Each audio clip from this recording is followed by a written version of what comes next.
តំណាងរាស្ត្រមណ្ឌលកំពង់ចាមចែកហូល460ក្បិនជូនដល់នារី460នាក់ក្នុងឱកាសអបអរសាទរទិវាអន្តរជាតិនារី8មីនាឆ្នាំ2025នៅស្រុកស្ទឹងត្រង់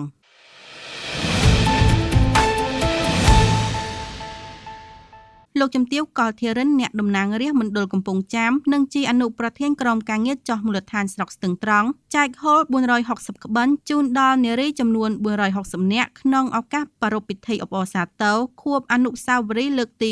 114នៃទិវាអន្តរជាតិនារី8មីនាក្រោមប្រធានបទសិទ្ធិសមភាពនិងភាពអង្អាចចំពោះស្ត្រីនិងក្មេងស្រីគ្រប់រូបពិធីនេះធ្វើឡើងនៅសាលាស្រុកស្ទឹងត្រង់នារសៀលថ្ងៃទី11ខែមីនាឆ្នាំ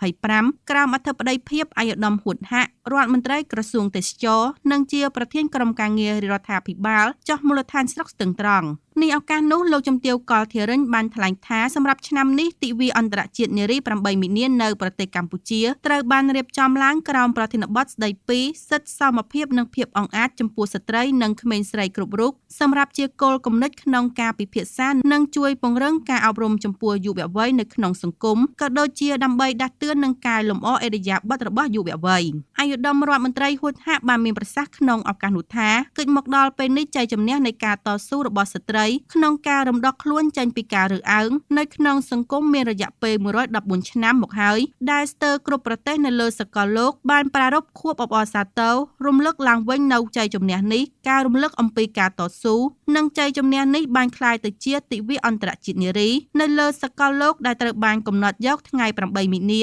ជាថ្ងៃរំលឹកនៃការតស៊ូនេះហើយដែលប្រទេសកម្ពុជាយើងទម្លាប់ហៅថាទិវាសិទ្ធិនារីនេះឱកាសនោះដែរលោកជំទាវ កលធារិនតំណាងរាស្ត្រមណ្ឌលកំពង់ចាមនិងជាអនុប្រធានក្រុមការងារចុះមូលដ្ឋានស្រុកបានឧបត្ថម្ភបុគ្គលិកអប់រំទូទាំងស្រុកចំនួន